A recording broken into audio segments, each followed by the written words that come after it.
अबू के साथ इस तस्वीर में ये शख्स कौन है? हो ना, ये मीर चाचा ही होंगे, तभी तो उनके कमरे में ये तस्वीर है। राज छुपा है कमरे में, हुआ है ये महसूस। राज छुपा है कमरे में, हुआ है ये महसूस। नाराज करेगा राज को अब अलादीन जासूस।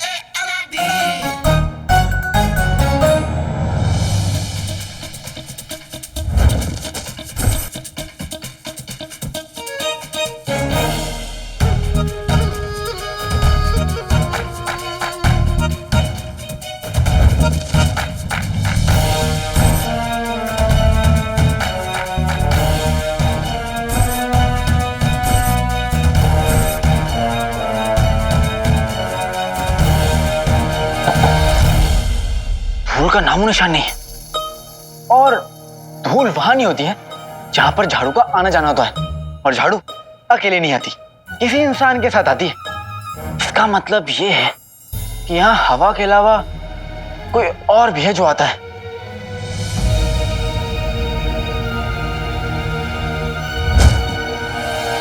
कोई है? बाहर आ जाओ, मैंने तुम्हें चारों तरफ से अकेले घेर लिया है। कोई है?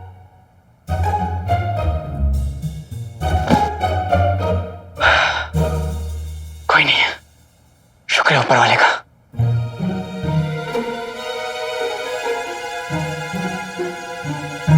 अर्ज किया है, जहां साबुन होता है वहां झाग जरूर होता है, और जब अलादीन ढूंढता है तो सुराग जरूर मिलता है।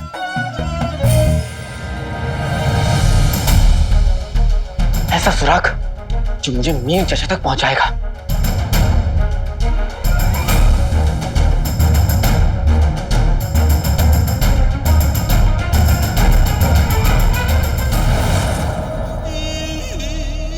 तुम भरी महफिल में बादशाह पर हमला करने वाले थे। सबर मेरे दोस्त, सबर जंग का पहला उसूल, और तुम सबर ही भूल गए। 20 साल सबर ही तो किया जफर। अब इस गद्दारी के दाग के साथ और नहीं जिया जाता। अगर कल तुमने मुझे रोका नहीं होता तो मैं बादशाह को मजबूर कर देता उसका नाम बताने के लिए जिसने मुझे फंसाया। फंसाया? हम तुम्हारा मतलब नहीं समझे। उस वक्त मुझ पर यह इल्जाम लगाया गया था कि मैंने बगदाद की सरहद पर दुश्मन को सल्तनत के राज बेचे हैं। कोई तो ऐसा कमसर्फ था जिसने बादशाह को यह गलत खबर दी। नहीं, ऐसा नहीं हो सकता।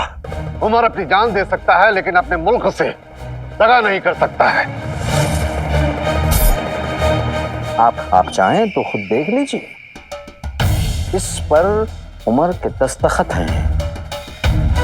हर एक चीज बस एक ही तरफ इशारा कर रही है। आप हमें यह समझाएं कि उमर ने अचानक मगरबी सरहद की तरफ जाने का इरादा क्यों किया, और आपके मना करने के बावजूद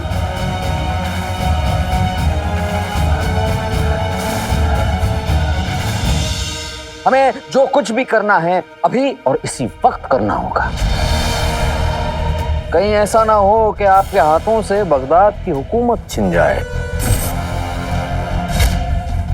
हम उमर को इस मुल्क का गद्दार करार देते हैं। उसे इसी वक्त गिरफ्तार किया जाए। क्या हुआ? कुछ भी नहीं। खैर,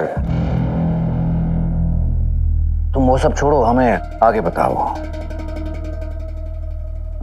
मैं बस बादशाह से इतना जानना था कि मेरी पीठ पर वार करने वाला वो धोखेबाज, बदबख्त और कमजोर इंसान कौन था। खैर, एक बात बताओ, उस गद्दार का नाम जानकर तुम्हें क्या फायदा होगा? और वैसे भी तुम्हें गद्दार साबित करने वाला अति उत्तम बादशाह शाह नवाज है। और तुम ये कैसे भूल गए कि हमने तो यह तय किया था कि हम उस बादशाह के प्यादे उस काले चोर को अपनी गिरफ्त में लेकर उससे सारे सबूत उगलवाएंगे। तो फिर आज अचानक तुमने अपना इरादा क्यों बदल दिया? अपनी रुखसार के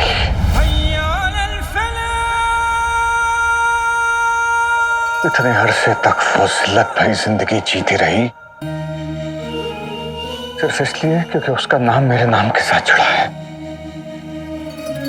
जफर, मैं आज भी उसके ख्यालों में जिंदा हूं, उसके तस्वुर में आज भी ईमानदार हूं, बेकसूर हूं।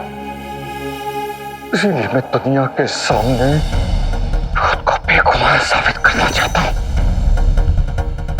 एक बात मत भूलना उमर, इस पूरी जंग में हम तुम्हारे साथ हैं। हमें लगता है तुम्हें बादशाह को बेनकाब करने के लिए कोई और सबूत या कोई और रास्ता ढूंढना होगा।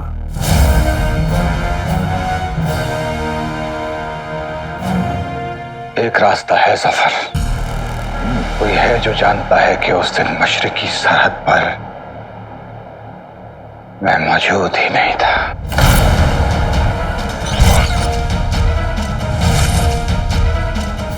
कौन?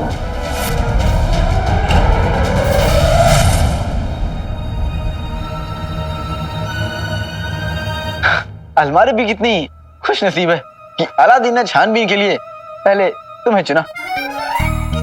अलमारी, क्या हाल है?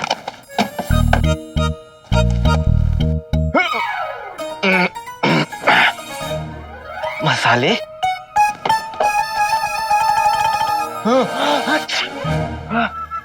ये इस अलमारी में मसाले और खाने के डब्बे क्या कर रहे हैं? ऐसा लग रहा है किसी खान सामे की अलमारी है।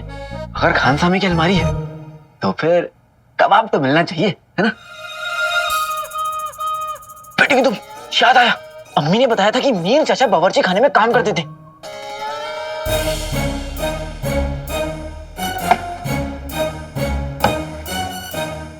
मीर चाचा तो खुद में एक पहेली बनते जा रहे हैं। जिस कमरे का हर कोना देखना होगा।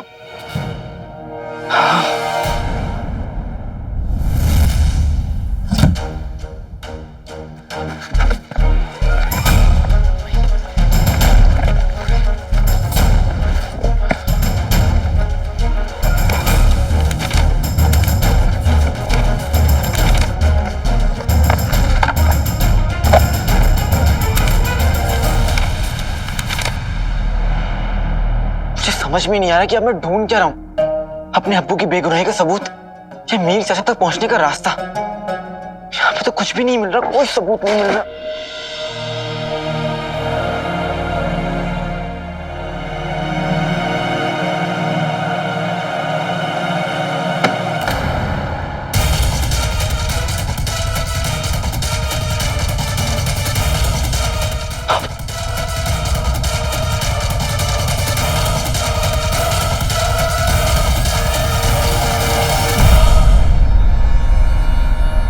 हमने तुम्हें दूसरा मौका देकर बहुत बड़ी गलती की।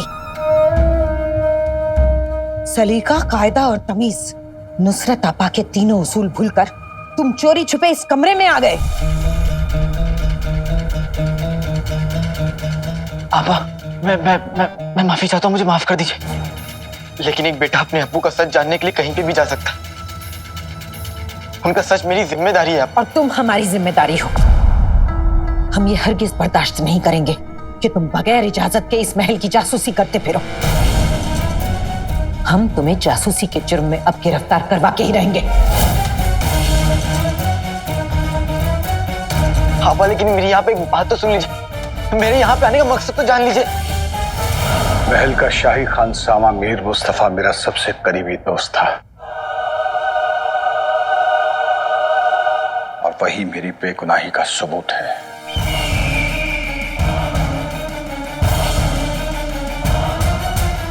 वो कैसे? उस दिन मैं सरहद पर मुल्क के साथ गद्दारी नहीं कर रहा था। उस दिन मैं अपने दोस्त मीर मुस्तफा के साथ था। तो उस रोज तुम्हारे और मीर मुस्तफा के मिलने की वजह क्या थी? हम दोनों इसलिए मिले थे कि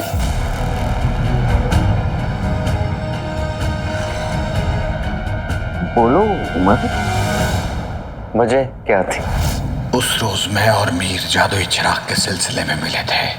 मैंने मीर को बहुत अहम जिम्मेदारी दी और नक्शा लेकर वहां से चला गया। मीर और मैं बहुत करीबी दोस्त थे, बिल्कुल भाइयों की तरह। हम अक्सर एक दूसरे से खुशी और गम बांटने के लिए मिला करते थे। उस रोज भी हम रोज की तरह एक दूसरे का हाल जानने के लिए मिले थे। हमसे झूठ मत बोलो उमर, हम अच्छी तरह जानते हैं उस दिन तुम दोनों जादुई चिराग के सिलसिले में मिले थे। जफर, अगर तुम्हें मेरा बादशाह शाहनवाज की गर्दन तक पहुंचना फिजूल लग रहा है तो मुझे मीर मुस्तफा को ढूंढना होगा ताकि वो दुनिया के सामने मेरी बेगुनाही का सबूत दे सके। आपा, मुझे मीर चाचा को ढूंढना है।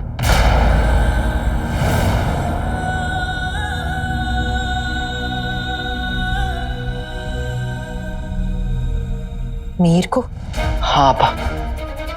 मगर क्यों? आपा, मेरे पास वक्त नहीं है। मुझे मीर चाचा को ढूंढकर अब्बू का सच जानना है, नहीं तो मुझे मेरी अम्मी को बगदाद से निकाल दिया जाएगा। तो फिर बेहतर होगा कि तुम बगदाद को छोड़कर जाने के लिए तैयार हो जाओ,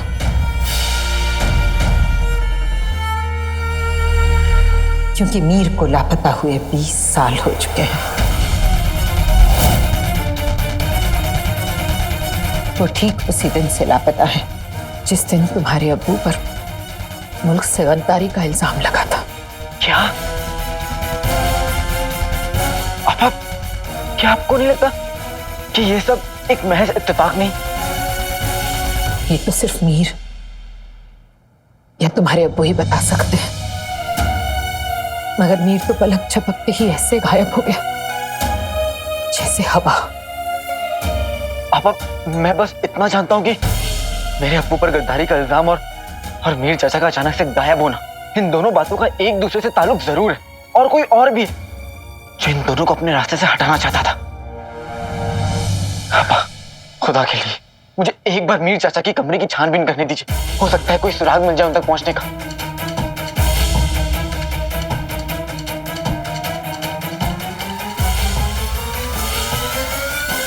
तुम अकेले नहीं हो अलादीन, चलो हम तुम्हारी मदद करते हैं। शुक्रिया आपा।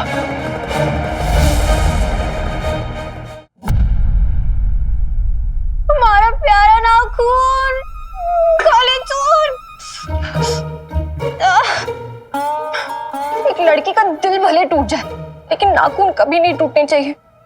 या तो खुदा एक लड़की को खूबसूरत नाखून ना दे, या तो कभी भी जिंदगी में बर्तन ना धोने के लिए कहे। पता नहीं और कितने बर्तन धोने पड़ेंगे और कितने नाखूनों की हमें कुर्बानी देनी पड़ेगी। या खुदा,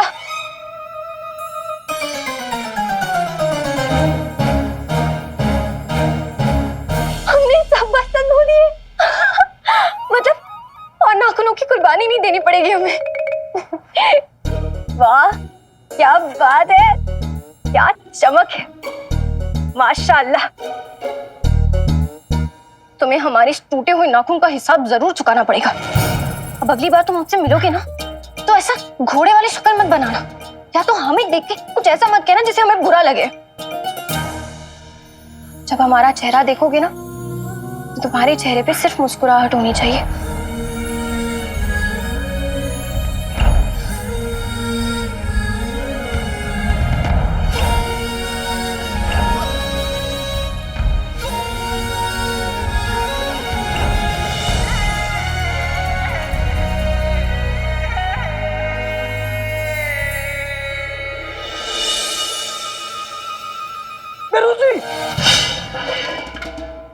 ओ बहरूज जी, लगता है भाई मेरे भाई अलादीन ने आपको ही बेवकूफ बना दिया। तुम अपने काम से काम रखो ना। काम से याद आया बहरूज जी, आपको पता है भाई मेरा भाई ऐसे ही ना हमें बेवकूफ बनाकर हमारी दुकान से निकल जाता था और फिर सारा काम मेरे अब्बू को करना पड़ता था। मेरी बात मानिए बहरूज जी, आप ना मेरे साथ हाथ मिला लीजिए और फिर देखिएगा कैसे हम दोनों मिलकर भाई मेरे भाई को सबक सिखाएंगे। बोले मंजूर? बदतमीज। बहरूज जी, अब क्यों मारा?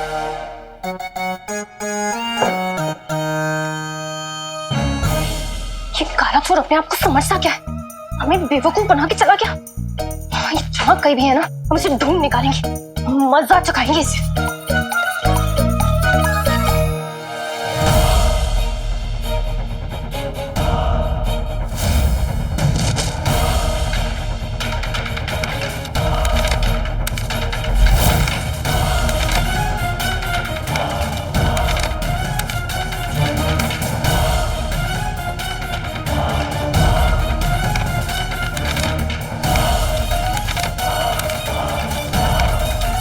मिला कुछ? आपा हर एक संदूक, हर एक कोना, हर एक कागज देख लिया, लेकिन कोई सुराग नहीं मिला।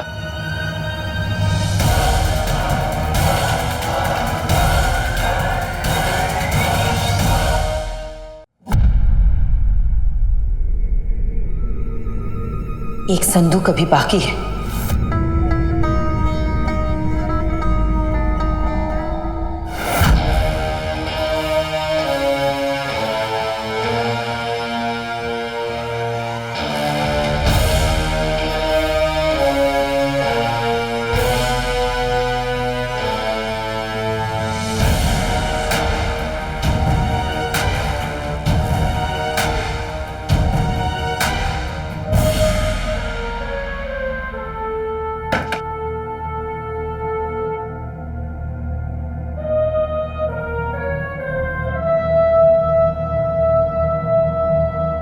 नुसरत आपा, आपको कैसे मालूम कि यहाँ पर एक संदूक और था?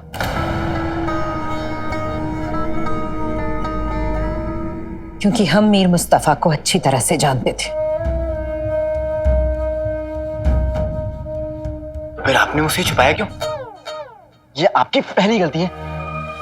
आपा, मैं तो मजाक कर रहा था। आप मीर चाचा के साथ काम करती थी? बस यूं समझ लो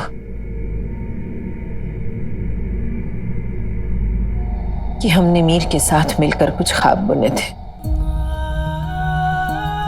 जिनके पूरा होने से पहले ही मीर गायब हो गया।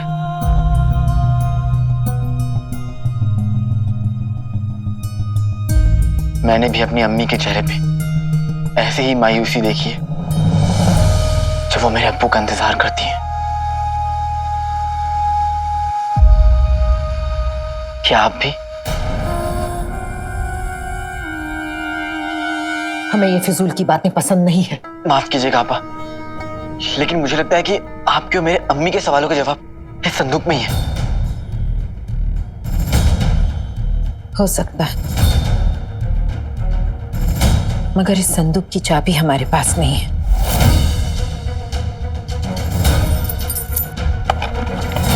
बहुत ढूंढने पर भी नहीं मिली और इस संदूक को तोड़ा भी नहीं जा सकता।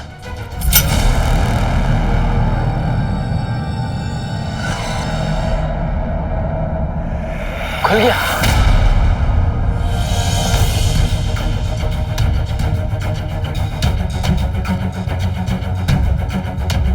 मेरी अम्मी के पास मेरी हर मुश्किल का जवाब होता है।